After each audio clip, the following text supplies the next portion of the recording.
মেয়েটির নাম ছিল নদী। ছেলেটি আজও নদী দেখলে মুতে দেয়। এটাই ভালোবাসা। মেয়ে আর শেয়াল দুইটাই এক, নিজেদেরকে বেশি পণ্ডিত ভাবে।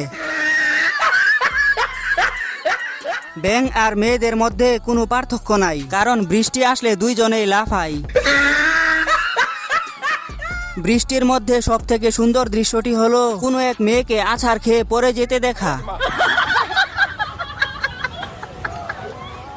ছেলে হয়ে যখন জন্ম নিয়েছি, রাস্তাঘাটে তো মেয়েরা ডিস্টার্ব করবেই। সব মেয়েরা পরী হতে চায়, কিন্তু আজ পর্যন্ত কোনো ছেলে জিন হতে চায়নি। পরী হয়ে জীবনে এসে কাল নাগিনী হয়ে বেরিয়ে যাওয়ার নাম প্রেমিকা।